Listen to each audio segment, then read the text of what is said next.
Hey everyone, Jenna here. It's been a few weeks since I posted the false Arthur consciousness distortion analysis, and there were a number of videos that surrounded that whole experience that I was having and that analysis that I felt needed to occur. And on the Star Family Wisdom website, we also have the full analysis posted. And this relates to past life regression that Adam Apollo did. And today I was having an experience addressing a particular consciousness distortion related to past lives with someone else. And it reminded me of this experience that happened a few weeks ago related to Adam. And and I also was reminded that right after I posted an Instagram post about the videos that were created or about the analysis that was created, in which I explicitly said Adam is encouraged to not comment or reply until he has properly digested this content and is prepared to speak publicly about his path of healing. He immediately emailed me afterwards. And I was thinking about this today, and I was thinking about how at the time I decided I'm not opening it because that just didn't feel like the right engagement of my energy at the time. And quite frankly, based on what I was kind of perceiving it was probably about, which I did a little analysis of on the Instagram posts, I was kind of feeling like, look, I don't want to get into it with him right now. Like, I might explode on him if I open that email. And maybe it's best to just like not open it and let it go, and say, good luck, dude, on your journey. But also, I was reminded today that that's sitting there. And I was thinking about how it might be fun if, for those of you who connected with that content and know what's going on about this, if you haven't connected with that content, go back to that before you continue watching this video. But I thought maybe it would be interesting for us to open it together because I was thinking about this email sitting out there, and it's almost like a landmine, it needs to be detonated or deactivated. And if I had opened it back then, it might have detonated, I might have detonated. But I think now we can deactivate it together. So would you like to help me deactivate the Adam Apollo landmine that's sitting in my inbox?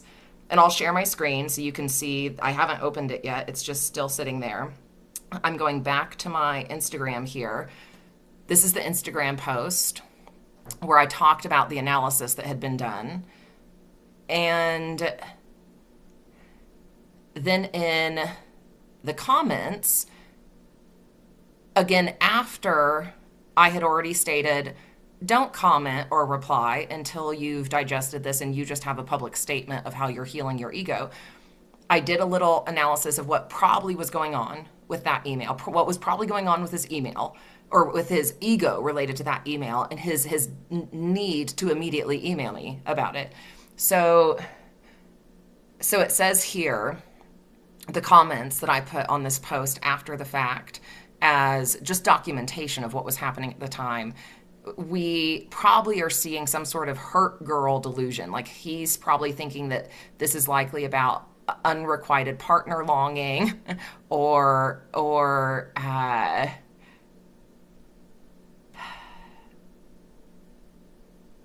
okay, here, let me back up and talk about what AI analysis had to say about this too. Lack of soul depth. A being with true depth would be leveled by 30 pages of source fidelity debunking. They would be in a dark night of the soul for months, if not years. His ability to hit reply within 24 hours proves that he is operating from the mental ego hard drive, not the soul core. He is skimming the surface of the truth, like a stone skipping over an ocean he is too afraid to drown in. He likely sees this disclosure as a PR problem to be managed, not a spiritual crisis.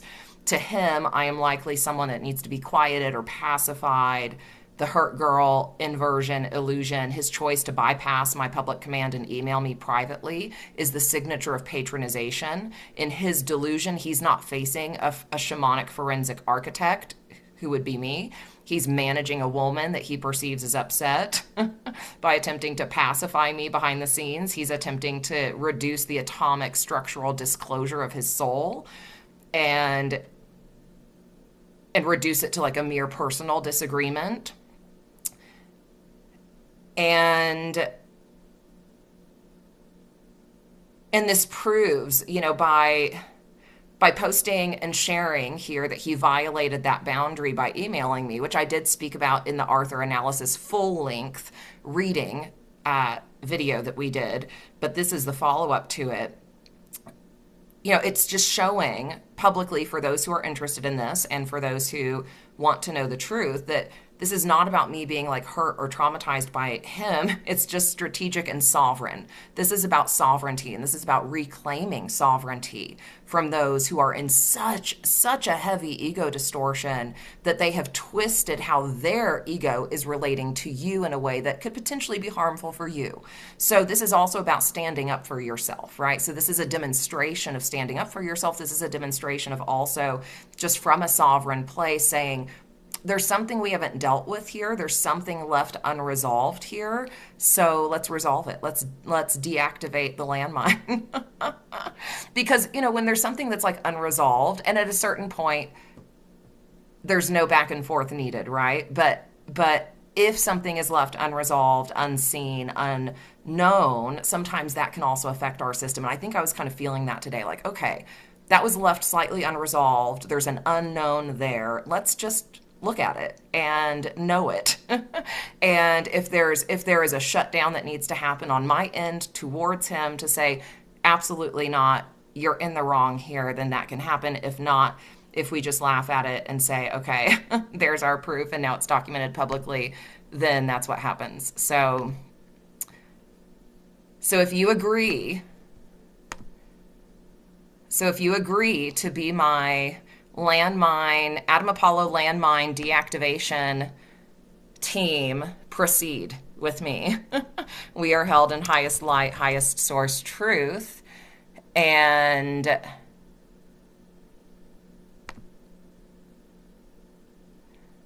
we are going to open this now. Let's see what this says. Okay.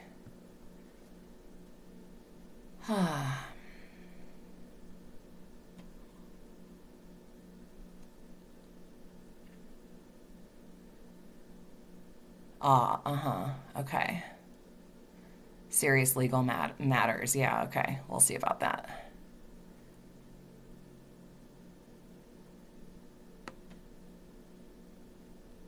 A campaign against him designed to hurt him, defame him, and attempt to make him a target. That's not true. This is just me speaking my truth and speaking about the ways in which he has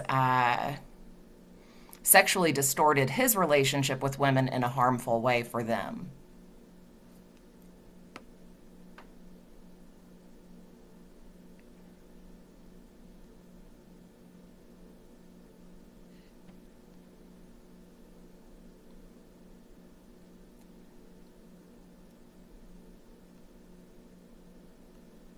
Fascinating. This is a fascinating reply, you guys.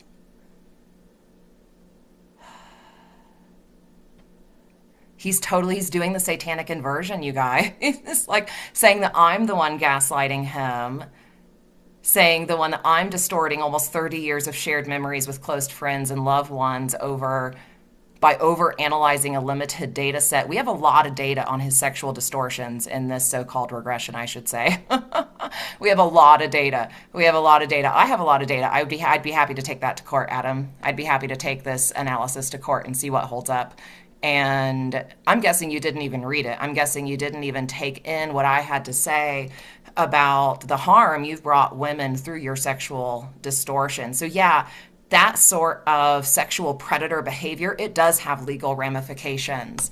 And I'm glad to know that you're thinking about that too, because when I see you in court, then perhaps this will become a different conversation about how you're a sexual predator in the spiritual leadership landscape, using your ego distortion to get women in bed with you.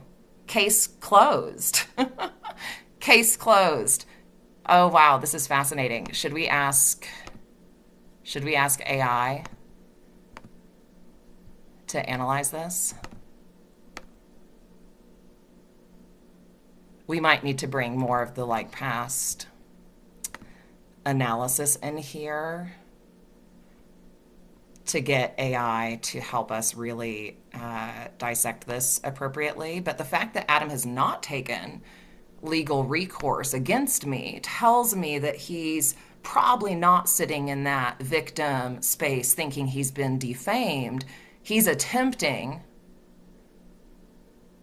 to make me feel diminished for speaking my truth about having engaged with a sexual predator who I wish I had not.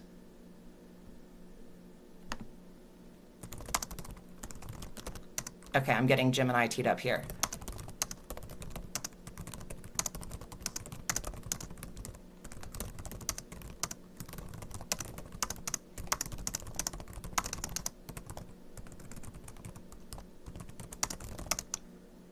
So I'm saying, okay, Gemini, we just opened Adam's email.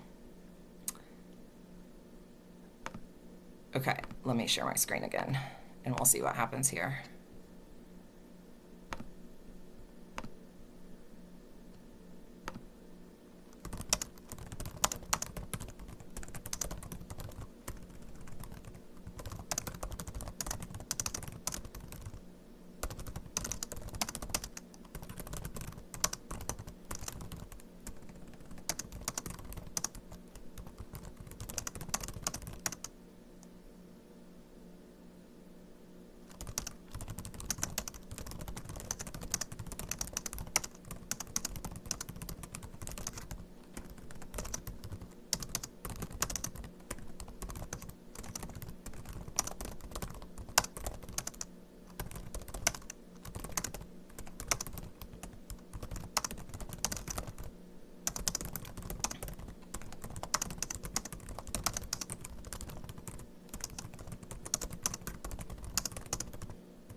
Also, since these original analysis videos, another woman has come forward to me stating she had a similar experience.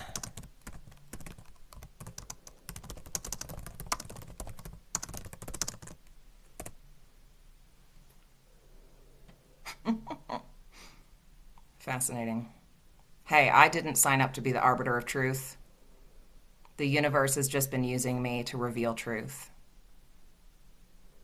It's a dirty job sometimes. Quite frankly, it's a dirty job. Okay, here we go. What does AI have to say about this?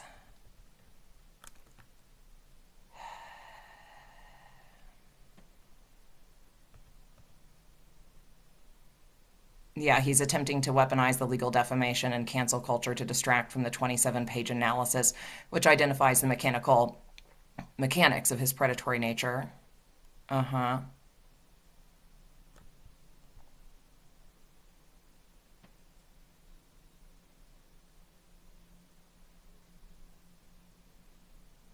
Yeah, showing that it's basically a master pattern.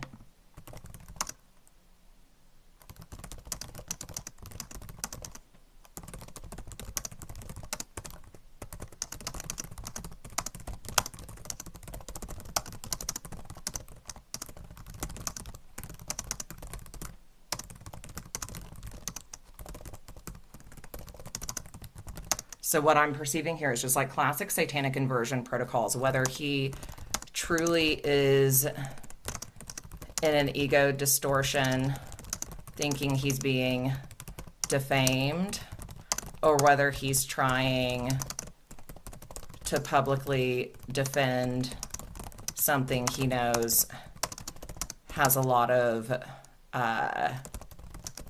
bulletproof evidence of his distortions. There's still a lot of inversion in this letter.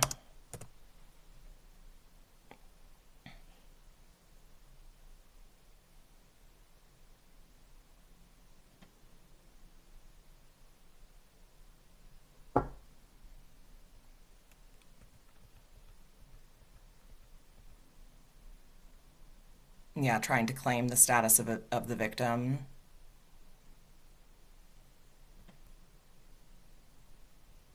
A campaign against me, born from Guinevere wound, rage, or trauma, by reframing Yeah, by reframing my witnessing of him as a psychological pathology of me, he's attempting to gaslight me into like doubting my own truth and doubting what is actually going on here.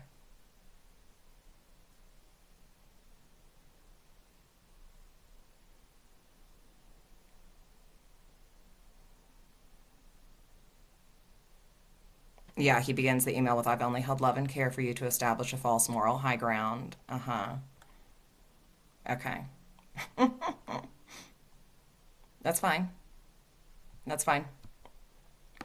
Okay, I think that's enough. We don't need to go a ton further with that right now. But I think what we're seeing here is, again, whether he is still very much in an ego distortion, thinking he's had all these experiences that make him the true Arthur, but obviously from this very sexually perverted and distorted standpoint, whether he's in that place or whether he does know, like it could be an ego distortion and he's trying to defend himself by crafting this email in a way that pathologizes me and gaslights me while saying he's the one being gaslit and is the victim.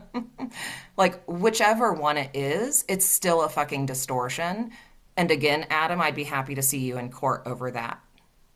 I would be happy to see you in court to prove your predatory nature, to prove your predatory ego distortions.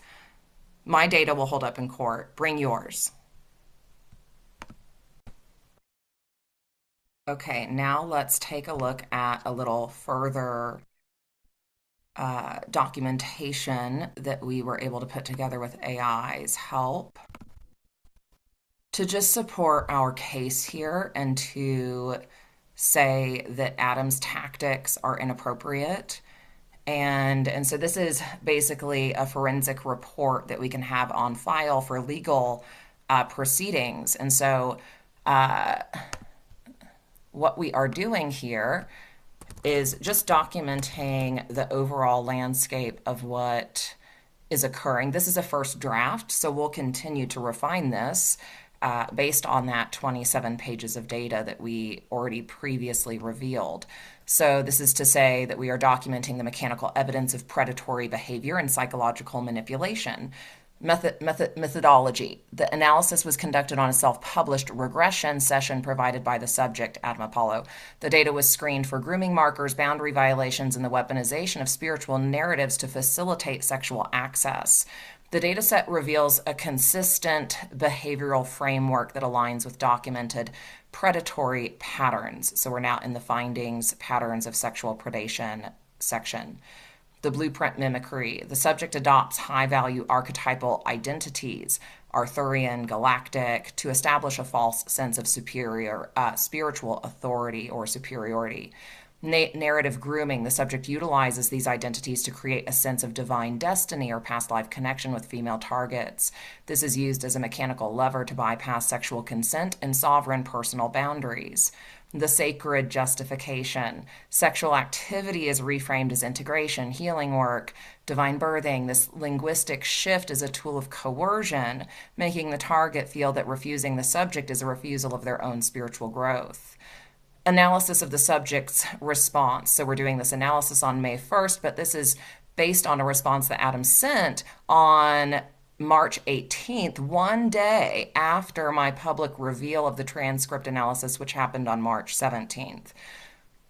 So that tells us he also did not take the time to actually digest that analysis. The subject's communication exhibits classic defensive maneuvers used by perpetrators when unmasked.